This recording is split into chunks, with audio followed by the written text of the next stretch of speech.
Hi all, this is Sheetal. Welcome to SPSC. 10ാം ക്ലാസ്സിലെ social science ഭാഗം 1 ചാപ്റ്റർ 2 ബാക്കി ഭാഗം നോക്കാം. വിപ്ലവ കലണ്ടർ. ഫ്രാൻസിൽ നിലവിലുണ്ടായിരുന്ന ഗ്രിഗോറിയൻ കലണ്ടറിന് പകരമായി 1793 ഒക്ടോബറിൽ നിലവിൽ വന്ന കലണ്ടറാണിത്. വിപ്ലവ കലണ്ടർ എന്ന പേരിൽ പ്രശസ്തമായി ഈ കലണ്ടർ തുടങ്ങുന്നത് ഫ്രാൻസ് റിപ്പബ്ലിക്കായി മാറിയ 1792 സെപ്റ്റംബർ 22-നാണ്. ഈ കലണ്ടറിൽ 7 ദിവസങ്ങളുള്ള ആഴ്ചകൾക്ക് പകരം 10 ദിവസങ്ങൾ വീതമുള്ള 3 ദശകങ്ങളാണ് ഉണ്ടായിരുന്നത്. ഈ കലണ്ടർ പൂർണ്ണമായും ഒരു മതേതര കലണ്ടർ ആയിരുന്നു. വിപ്ലവത്തിന്റെ 12ാം വർഷം വരെ, അതായത് 1801 വരെ ഈ കലണ്ടറാണ് ഫ്രാൻസിൽ പ്രചാരത്തിലിരുന്നത്. ഇനി എന്താണ് ഗില്ലറ്റിൻ എന്ന് നോക്കാം. ഫ്രഞ്ച് വിപ്ലവ കാലത്ത് കൂടുതൽ പേരെ ശിരച്ഛേദം വധിക്കുന്നതിന് വേണ്ടി ഉപയോഗിച്ച ഭയാനകമായ ഉപകരണമാണ് ഗില്ലറ്റിൻ. ഫ്രഞ്ച് വിപ്ലവ കാലം ഇവിടെ തന്നിട്ടുണ്ട് 1789 മുതൽ 1799 വരെ. ഇനി ഗില്ലറ്റിൻ എന്ന ആശയം നിർദ്ദേശിച്ച ഡോക്ടർ ജോസഫ് ഇഗ്നാസ് ഗില്ലോട്ടിന്റെ പേരിലാണ് ഗില്ലറ്റിൻ അറിയപ്പെടുന്നത്. ലൂയി 16 രാജാവിനെയും മേരി ആന്റോയിനറ്റ് രാജ്ഞിയെയും ഗില്ലറ്റിൻ ഉപയോഗിച്ചാണ് വധിച്ചത്. ഭീകരവാഴ്ചയുടെ കാലത്ത് വിപ്ലവ നേതാവായിരുന്ന റോബസ്പിയറിനെയും ഗില്ലറ്റിന് വിധേയമാക്കി. അടുത്ത ഹെഡിംഗ് ആണ് പുതിയ ഭരണഘടന വരുന്നു. ഭീകരവാഴ്ച അവസാനിച്ച ശേഷം 1795 ഫ്രാൻസിൽ ഒരു പുതിയ ഭരണഘടന നിലവിൽ വന്നു. ഇതുപ്രകാരം 5 അംഗങ്ങൾ അടങ്ങിയ സമിതിയാണ് ഭരണം നിർവഹിച്ചത്. ഈ ഭരണ സംവിധാനം എന്തെന്നാ പറയണേ, ഡയറക്ടറി എന്ന് വിളിക്കപ്പെട്ടു. അഴിമതിയും കെടുകാര്യസ്ഥതയും ഡയറക്ടറിയുടെ തകർച്ചയ്ക്ക് കാരണമായി തീർന്നു. ജനങ്ങൾ കൂടുതൽ ദാരിദ്ര്യത്തിലേക്ക് നീങ്ങുകയും അവർക്ക് പുതിയ ഗവൺമെന്റിൽ വിശ്വാസം നഷ്ടപ്പെടുകയും ചെയ്തു. ഫ്രഞ്ച് വിപ്ലവത്തിന്റെ അനന്തരഫലങ്ങൾ. ഫ്രഞ്ച് വിപ്ലവത്തിന്റെ പ്രകടമായ ഫലം ഫ്രാൻസിലെ ഫ്യൂഡലിസത്തിന്റെ തകർച്ചയാണ്. പഴയ ഭരണത്തിലുണ്ടായിരുന്ന നിയമങ്ങൾ വിപ്ലവത്തോടെ ഇല്ലാതായി. സഭയുടെ കൈവശമുണ്ടായിരുന്ന ഭൂമി ഇടത്തരക്കാരുടെ കൈവശമായി തീർന്നു. പ്രഭുക്കളുടെ ഭൂമി കണ്ടുകെട്ടുകയും അവർക്കുണ്ടായിരുന്ന എല്ലാ തരം ആനുകൂല്യങ്ങളും നിർത്തലാക്കുകയും ചെയ്തു. ഏകീകൃത അളവ് തൂക്ക സമ്പ്രദായം, മെട്രിക് സമ്പ്രദായം നടപ്പിലാക്കിയതോടെ അളവ് തൂക്കങ്ങളിലെ കൃത്യതയില്ലായ്മ അവസാനിച്ചു. ആധുനികത, ദേശീയത എന്ന ആശയം ഫ്രഞ്ച് വിപ്ലവത്തിന്റെ സംഭാവനയാണ്. ഒരു രാജ്യത്തിന്റെ നിലനിൽപ്പ് രാജവംശത്തിലൂടെയല്ലാതെ ദേശീയ സ്വഭാവത്തിലൂടെ പ്രകടമാകാൻ തുടങ്ങിയത് ഫ്രഞ്ച് വിപ്ലവം മുതലാണ്. രാഷ്ട്രം എന്ന സങ്കല്പം അതിന്റെ പൂർണ്ണമായ അർത്ഥത്തിൽ നിലവിൽ വന്നതും ഫ്രഞ്ച് വിപ്ലവത്തിന് ശേഷമാണ്. ഫ്രാൻസ് എന്നത് ഒരു ഭൂപ്രദേശം മാത്രമല്ല, ഫ്രഞ്ച് ജനത ഒന്നാകെയാണ് എന്ന ആശയം ഇതോടെ പ്രഖ്യാപിക്കപ്പെട്ടു. ദേശീയതയ്ക്കൊപ്പം വളർന്ന മറ്റൊരാശയമാണ് ജനാധിപത്യ ഭരണക്രമം. ജനങ്ങളുടെ പരമാധികാരം എന്ന റൂസോയുടെ ആശയത്തെ അടിസ്ഥാനമാക്കിയുള്ള ജനായത്ത ഭരണത്തിന് അടിത്തറയിട്ടതും ഫ്രഞ്ച് വിപ്ലവത്തിന് ശേഷമാണ്.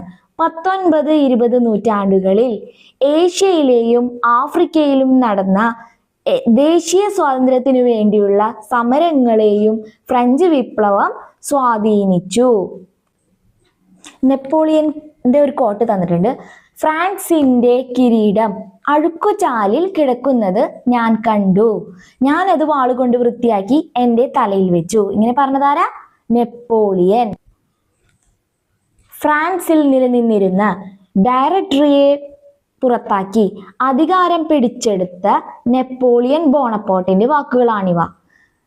അരാജകത്വത്തിലേക്ക് വഴുതി മാറിയ ഫ്രഞ്ച് സമൂഹത്തെയും തന്റെ കരുത്ത് കൊണ്ട് ഫ്രാൻസിന്റെ അധികാരം പിടിച്ചെടുത്തതിനെയുമാണ് നെപ്പോളിയന്റെ ഈ വാക്കുകളിൽ വ്യക്തമാക്കുന്നത്.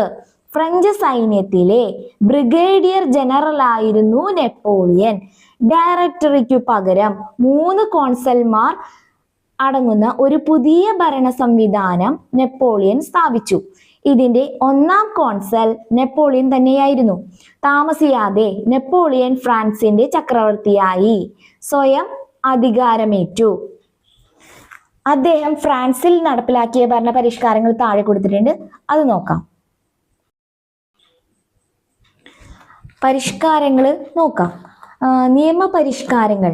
നെപ്പോളിയന്റെ നിയമസംഹിത ഫ്യൂഡൽ നിയമങ്ങൾ അവസാനിപ്പിക്കുകയും സമത്വവും മതസ്വാതന്ത്ര്യവും അംഗീകരിക്കുകയും ചെയ്തു. ഇനി കൺകോർഡറ്റ്, അതായത് നെപ്പോളിയനും പോപ്പും തമ്മിലുണ്ടാക്കിയ കരാറാണ്.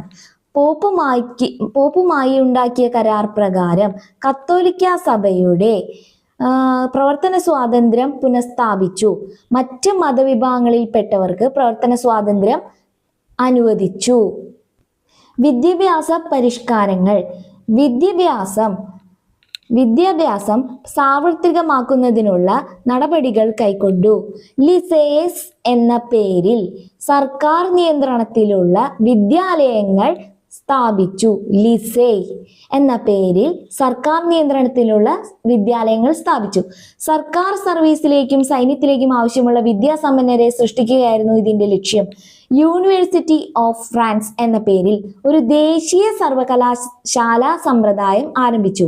ഈ സംവിധാനത്തിലൂടെ രാജ്യത്തെ വിദ്യാഭ്യാസ രംഗത്തെ നിയന്ത്രിച്ചു. ഈ സാമ്പത്തിക പരിഷ്കാരങ്ങൾ എന്താണെന്ന് നോക്കാം. ബാങ്ക് ഓഫ് ഫ്രാൻസ് സ്ഥാപിക്കുകയും ഏകീകൃത കറൻസി സംവിധാനം നടപ്പിലാക്കുകയും ചെയ്തു. ഇനി സൈനിക പരിഷ്കാരങ്ങൾ എന്താണ് പറയുന്നത്? സൈനിക പരിഷ്കാരങ്ങൾ പറയുന്നത് സൈന്യത്തെ ബറ്റാലിയനുകളാക്കി പുനഃസംഘടിപ്പിച്ചു.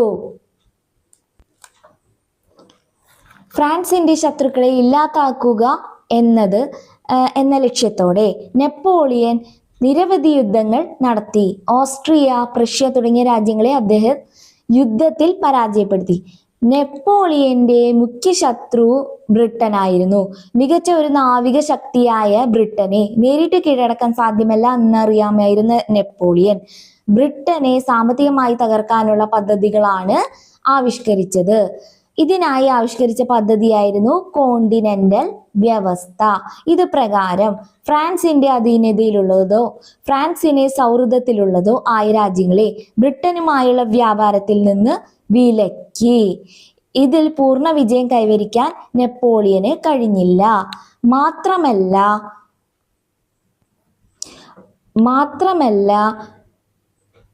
ബ്രിട്ടനുമായുള്ള തുടർച്ചയായ യുദ്ധങ്ങളിലേക്കും ഇത് നയിച്ചു.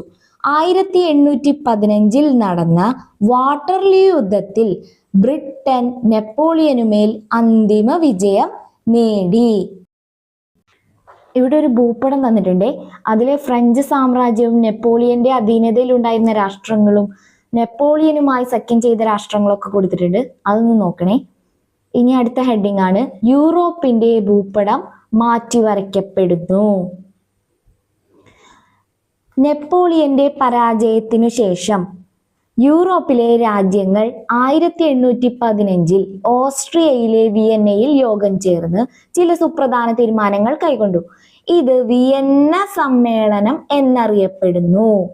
ഈ സമ്മേളനത്തിന് നേതൃത്വം നൽകിയത് ഓസ്ട്രിയൻ ചാൻസലർ ആയിരുന്ന മെറ്റേണിച്ച് ആയിരുന്നു. വിയന്ന സമ്മേളനത്തോടു കൂടി യൂറോപ്പിലെ ഫ്രഞ്ച് മേധാവിത്വം അവസാനിച്ചു. ഇനി വിയന്ന സമ്മേളനത്തിന്റെ പ്രധാന തീരുമാനങ്ങൾ എന്തൊക്കെയാണെന്ന് നോക്കാം. യൂറോപ്പിലെ രാജ്യങ്ങളിൽ ഫ്രഞ്ച് വിപ്ലവത്തിനു മുമ്പുള്ള രാജഭരണം പുനഃസ്ഥാപിക്കുക. ഫ്രാൻസിലെ ബൂർബൺ രാജഭരണം പുനഃസ്ഥാപിക്കുക. ബ്രിട്ടന്റെ നാവിക മേധാവിത്വം റഷ്യയുടെ കിഴക്കൻ യൂറോപ്പിലെ ആധിപത്യവും അംഗീകരിക്കുക.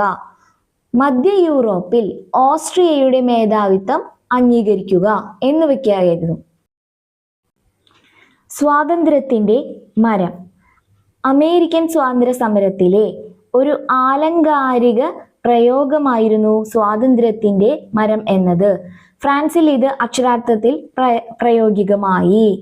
ഫ്രഞ്ച് വിപ്ലവ കാലത്ത് പൊതുസ്ഥലങ്ങളിൽ സ്വാതന്ത്ര്യത്തിന്റെ പ്രതീകമായി മരങ്ങൾ നട്ടുപിടിപ്പിക്കുകയും അവയിൽ മോചനത്തിന്റെ പ്രതീകമായി കരുതപ്പെട്ടു പോന്നിരുന്ന ചുവന്ന ഫ്രിജിയൻ തൊപ്പികൾ തൂക്കുകയും ചെയ്തിരുന്നു.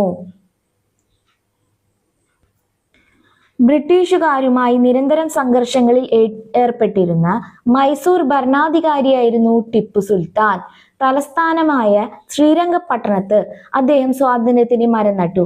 സ്വാതന്ത്ര്യത്തിന് മരം നട്ടതിലൂടെ ഫ്രഞ്ച് വിപ്ലവാശയങ്ങളോടുള്ള തന്റെ ആഭിമുഖ്യവും ബ്രിട്ടീഷ് വിരോധവും പ്രകടമാക്കി. ആധുനിക ലോക ചരിത്രത്തെ സ്വാധീനിച്ച വിപ്ലവങ്ങളിൽ ഏറ്റവും പ്രധാനപ്പെട്ടതാണ് ഫ്രഞ്ച് വിപ്ലവം. ഫ്രാൻസിലെ സാധാരണക്കാരും മധ്യവർഗവും ചേർന്ന് തങ്ങൾക്ക് നിഷേധിക്കപ്പെട്ട അവകാശങ്ങൾക്കായി നടത്തിയ മുന്നേറ്റങ്ങളായിരുന്നു ഇത്.